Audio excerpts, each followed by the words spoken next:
welcome to a day in my life in Barcelona. I want to start recording my time in this city, exploring and growing, so hop on in, all are welcome. It's such a cliche that when you move to a new place, you don't get a new self, all your problems come with you. But even still, I do think that a change of scene can feel like a blank slate, a chance to design your lifestyle and self with fresh eyes. And so this is a day in my life here, building habits and dreaming, and also taking time to explore and allowing myself to be moved and overcome by the beauty all around. I love a fresh start in a new city, almost like a blank slate. I think it's easier to start new habits when you're in a new space because you don't have any of those old associations, like you don't associate your bed with lying watching TikToks or whatever. So I feel like as I build this home and sort of nest into it, I'm also having so much fun almost playing out the people I could be or the lives I could live in this space. And like, it doesn't have to be that deep. I'm trying to move away from thinking of life and habits and choices as something scary and instead thinking of it as something creative and almost playful. And something that's helped me start my days here more intentionally is this morning routine checklist that I have done every morning for the past 2 weeks. I rise early before sunrise, light some candles, enjoy the silence. The first thing I do after showering is write 3 pages stream of consciousness to get all of my thoughts and worries out of my head. Then I do a stretch and a meditation. I have breakfast. I read a few pages of a book to sort of wake up my mind, to make sure the first thing it interacts with isn't my phone, which I am a little more addicted to now that I live abroad and it's my connection to basically anything that's familiar to me. I've been eating lentil soup for breakfast, which I get is a little weird, but I really like a lot of protein in the morning. And I love sitting on the balcony where you can see the sky lighten and literally hear the city wake up, the shutters of shops opening like sleepy eyes. And then the final thing I do each morning is I study Spanish for like half an hour while drinking my morning tea, and I listen to this app called Language Transfer, which is so good for learning languages. I also try to get dressed up even if I plan to mostly stay home and write all day. I feel like we should dress up every day if we want to, just because every day is a special occasion, especially when you finally move to Barcelona after wanting to forever. Anyway, I saw a quote online a while ago that said, "Follow your plan, not your mood." And I guess since my mood has been really swinging lately, I made a plan and gently remind myself that the plan is more trustworthy than my moods, that I had my best interests at heart when I made the plan and to trust it even on the hard or doubtful days. So that's my morning. Some days are definitely more half-assed than others, but I'm honestly proud I've been keeping these habits these past weeks because I think after a turbulent summer, they're giving me the structure and balance that I need. Hello. I don't know what the difference is like in terms of chemistry between shower water in Ireland and shower water in Barcelona, but clearly my hair likes the Mediterranean. I'm not mad about it. I'm in such a good mood today. I've been quitting coffee for the last few weeks and I've been in the absolute trenches with withdrawals. This is a matcha. I think I'm finally coming through it. I'm in such a good mood. I'm so excited about life. Last week I got my tarot read for the first time, which was really interesting. I signed up for this app where like you subscribe and then there's like events in the city and stuff, but it was Halloween and I was like, yeah, let's do this, it'll be witchy. So we like learned a little bit about the tarot, what the different cards meant, and there was all these like really cool girls there, and then at the end we all like read each other's cards, but it kind of weirdly resonated. And then afterwards we all like went to a bar, ordered some bottles of wine. That's right, bottles. We like read some tarot, did some witchy stuff. It was very fun. What surprised me and what was like so cool about it was it gave me this language, like my reading gave me this new way of articulating and getting clear on kind of this new energy that I've wanted in my life. That's like my kind of a new approach that I'm trying to take to like my body and my creativity and just everything. So to put it in tarot terms, which I'll admit is a very risky move, I feel like I'm very wands as a person. Like I put a lot of effort and have put a lot of effort into igniting myself all the time. I like to be inspired. I'm constantly searching for like the spark, like the click, to put it in cat on a hot tin roof terms. Being passionate about what I'm doing. And I'm always like physically like making or writing or doing something, but in a very like motivation driven way, or I take that to be like the impulse, the click, the vibe to be like almost sacred, but I'm like chasing it in a way where I'll like literally kind of exhaust myself just chasing, just making sure that I feel so fiery, which like maybe isn't always sustainable, and like I don't know how to like makes me anxious when I'm not actively like turned on to the world in a very like I don't even know how to describe it, kind of like trance-like kind of way. Simone de Beauvoir in her memoirs talks about having like trances, but she doesn't mean it like a psychedelic kind of like talking to God way. Like when she's just thinking, like when her thoughts are just coming, she's like writing, she's like discovering that women should have rights, you know what I mean? Like trances. And I feel like that's very much like the thing I'm chasing all the time, which is very wands, it's very like fire, the element. But historically I've not been great at like kind of joining the dots between that and like material reality. And what I mean by that is like I create, but it's not actually building anything. Like I write all the time, but I don't know, if I met someone who was like important who could like give me some job or something, and he was like, okay kid, I'll give you a chance, give me your CV or give me whatever. I don't know what I would even give him, if that makes sense. Like I'm always creating, but not in a way where it's like built anything. It's not in a way where I've like, there's like so little through line to it. Because I feel like my relation to creativity is very up here, and I almost like don't want to desecrate it by being, or historically have not wanted to like desecrate it by bringing it down to earth. I'm thinking practical thoughts about it, like how if I want to have a creative career, I probably need to be tactical a little bit and promote myself and put myself out there and have a schedule. And it's funny because I have been good at being disciplined with creation, but I haven't been good at being strategic. Even like when I write books, I don't think about them being published like under my name, or like I don't picture them being published in like the real world. It's almost like I'm writing them for like a theoretical like fantasy world in which I'm a writer. I know that's such a weird thing to say, but it's like I guess it's part of it is like I don't want to, I'm scared to touch the material reality of my life. I'm afraid to like put myself out there in a way that could affect how people actually like fundamentally interact with me or see me, and afraid to make choices creatively that could affect like my stability in life or whatever. So I'm like creating very ferociously, and it's this really intense, huge part of my life.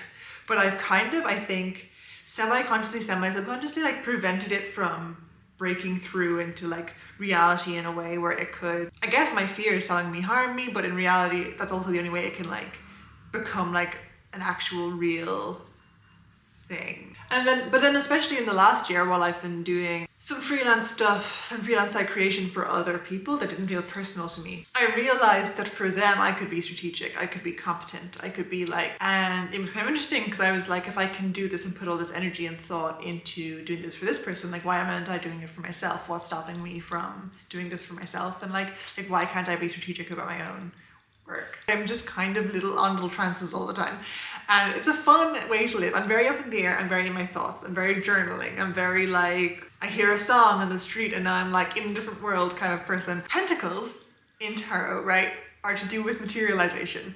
It's kind of to do with earth and like bringing things to earth and making them happen physically. There's other things to it, but that's one of the things the tarot teacher said, and I was like, oh. The girl who was reading for me did a Celtic cross. The card in the center was the like page of pentacles. So, and actually she like spread all the cards out like face down, but that one was just already up. It like flipped itself. The page is like childlike energy, like beginnerness, but also kind of like curiosity, like the way a child, complete ignorance, complete curiosity, complete innocence, like experiencing the world. The theme of the story, right bang in the center of the tarot spread, like the first card was, you're like a child to like pentacles. And I was like, yeah, yes, thank you. My question was very much like related to this whole idea. So when that card was there, me, her, and the girl beside me were all just like, and I feel like in so many different areas of my life, I'm trying to be more like pentacles-y. I'm trying to be more kind of strategic and grounded. And like I've so dreamed, you know what I mean? I've so worked out the more airy-fairy elements that are, I think, important in life. I so like, I'm the kind of person who's like so led through each day by like inspiration and mood and vibe and eccentricity, and like, oh, and now I must think about this for 3 hours and not do everything I was supposed to do. And I'm trying to kind of, I'm just trying to be like, I'm going to just be someone who says she's going to do something and makes it happen, and just like fucking does it in this era of my life. So that's really what I wanted to chat about over my morning matcha. On weekdays, I work from 9 to 4 when my body allows. It's an adjustment, especially because I'm still in recovery from the summer. But as I slowly come out of hibernation, I'm trying to be gentle with my body and see what it can handle. I have a weekly task list on my Notion that I tackle during those hours, but a lot of this time is also just like pottering around, thinking, or making myself multiple cups of matcha.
Okay, so full disclosure, the entire premise of this video is a lie. Started out, everything you watched up until this point was filmed yesterday.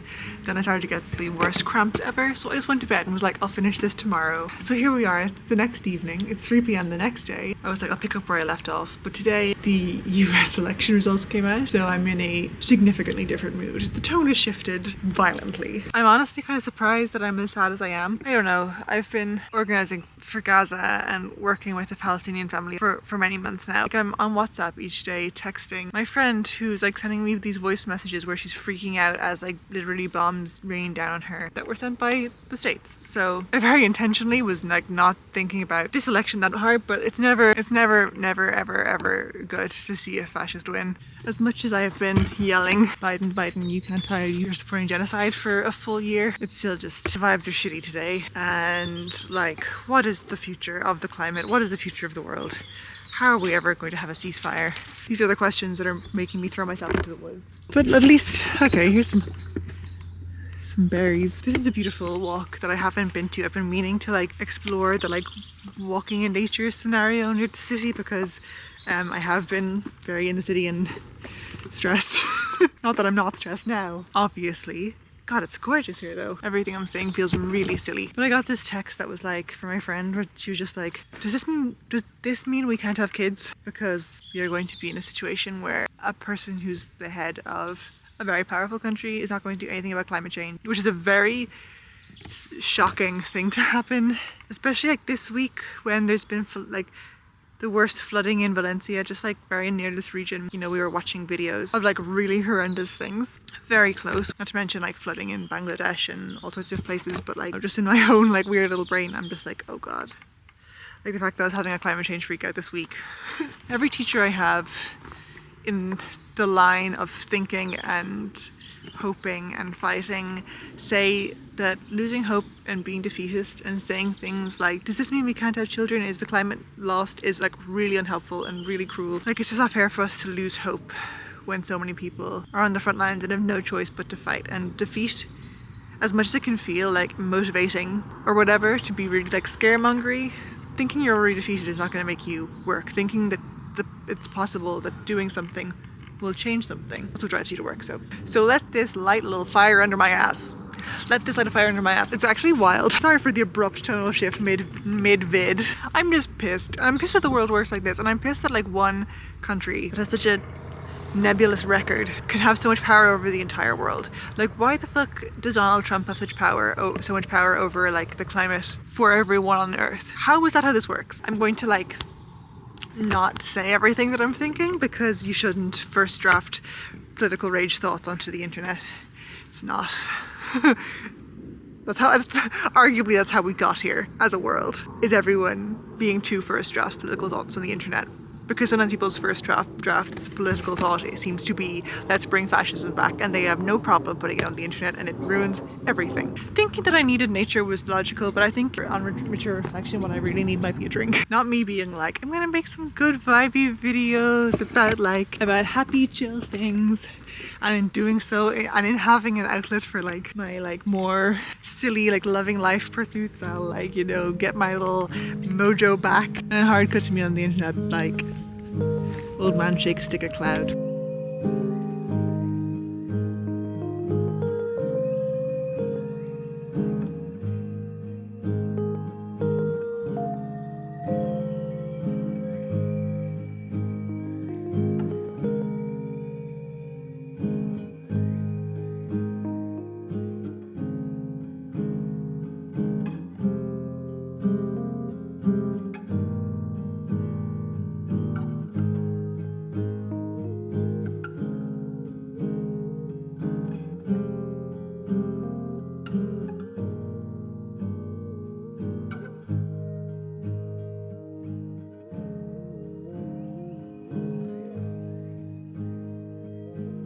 Just some closing thoughts before I go to bed. I came home and I was like not sure if I should put up this video at all because it sort of went off the rails a little bit. And I was like, I didn't speak very coherently about politics while I was in the woods because I was just sort of stream of consciousness, and this was supposed to be a video about like, I don't know, like, you know, an introduction to like nesting in a new city and like what I'm thinking about in my very like self-indulgent, you know, inner whatever. And to have that in the same video was like, as something as politics feels weird. But then I was also thinking about how, like, when I first started seeing images of the genocide on Instagram beside people's birthday parties and holidays and whatever, it felt really inappropriate. And then I realized that actually it was sort of the best presentation of media because it was the least cognitive dissonancy one, because actually, as much as we like to think that the reality where poverty and war and genocide exists is a different reality from where the reality where someone tells us how they got over their lack of confidence or their fear of public speaking, or that our cousin graduated, or you have a skincare regime. Like, they're all the same reality. And I think something that's been very confusing to me about the media, like the media landscape and like social media, is how we compartmentalize these things. And I understand that it's for our sanity, but I also think like nothing is more radicalizing than, I think Rosa Luxemburg said that the first revolutionary act is to state clearly what you're seeing. We exist in the world, and so if you want to keep a diary of your life, I think it's okay to be like, part of my diary today was my complete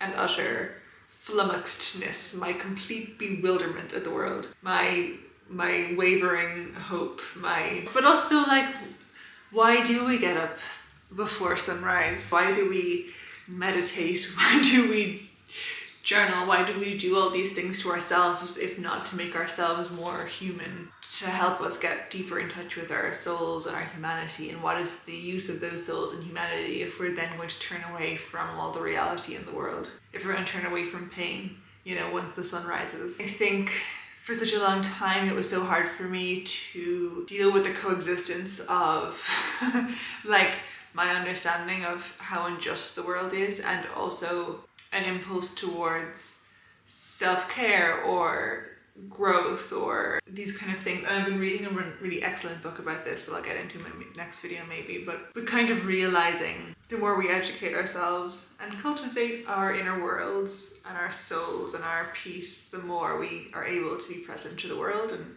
I feel like nothing is going to change unless we all are willing to be vulnerable enough to have our heart broken by it and witness it. And we need to have mechanisms in place to help us tend ourselves through the heartbreak and the witnessing to get to the other side. I don't know. I hope you enjoyed spending this day with me. It was very nice to have some company in you, and I will see you very soon.